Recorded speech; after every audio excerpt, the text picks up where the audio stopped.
You've just discovered that your spouse is in an affair. Now, I don't know exactly what's going through your mind, but here's what I do know.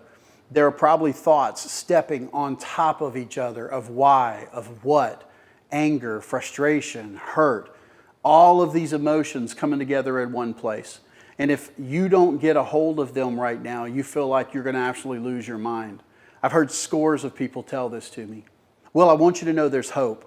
There's hope not only for you to survive this, but for you to thrive through it. And not only just for yourself, but if you decide there is hope for you and your spouse to come through this and have an amazing marriage.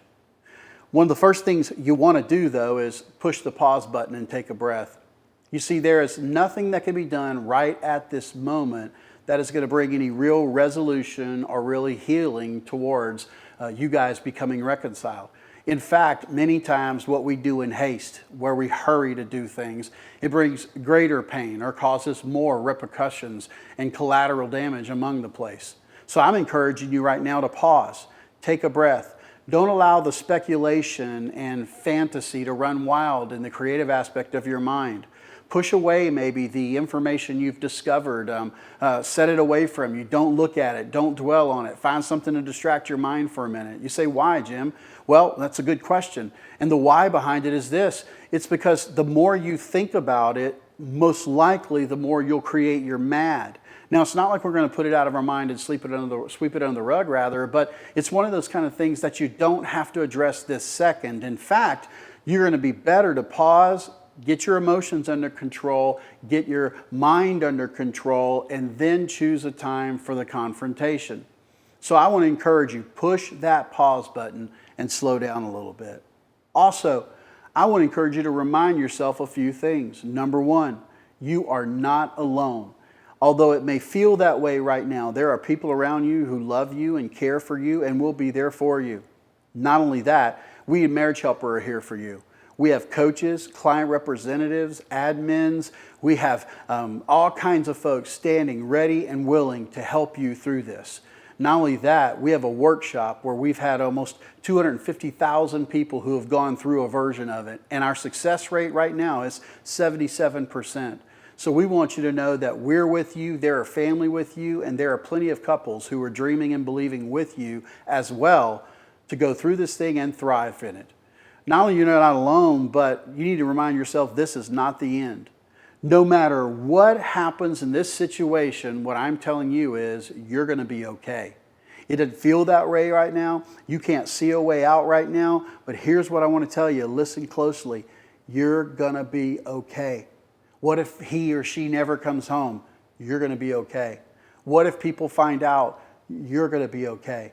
I promise you, this is not the end, so please don't let it become the end. Don't tell yourself that. Remind yourself that there is hope and opportunity. You're not alone, and you're going to make it through this thing very well. The third thing I want to encourage you to do is resist making any decisions right now. A lot of times when people discover this, they're so angry, they're so frustrated, they kick the other person out of the house. And maybe for a night, that's not that bad, but they kick them out and make them move somewhere else. And although I can understand the emotion, it may not be the best thing you want to do at this point. Sometimes people attack or they begin to tell other people about it. I see them put it on social media and things like that. Now, I know that when you're not in the pain, you think of these things and go, man, that's not a good idea. But in the middle of pain, you'd be surprised the things that people do. I'm people, by the way. I have screwed up so many times in areas where it would seem illogical to do something, but the pain made me do something different. Well, here's your opportunity to pause, take a breath, and not bring any more pain as a result of your pain. The fourth thing I want to remind you to do that is if you're going to bring people into your confidentiality, I want to encourage you to choose the right people. Talk to people who can see the bigger picture, who won't get caught up in your emotion, who will have empathy, but will have good counsel towards your next steps. Some friends immediately will say, leave, quit, divorce. Other friends will say different things. And although they're there to help you, they may not know the right things to tell you. So I want to encourage you to push that pause button. Remember you're not alone. Remember this is not an end. And when you bring these people around you, one or two people, to encourage you, hold you up, strengthen you, make sure there are people that can actually do that and who don't lead you down a path that you want to go. The final thing I want to tell you to do is give us a call. We have people waiting and willing to walk with you through this. And there are people who won't judge you or your husband. There are people who will show you love. And I promise you, they will point you to some hope and vision for what you can have in a marriage as you go through this horrible time in your life. I believe in for you. You can do this.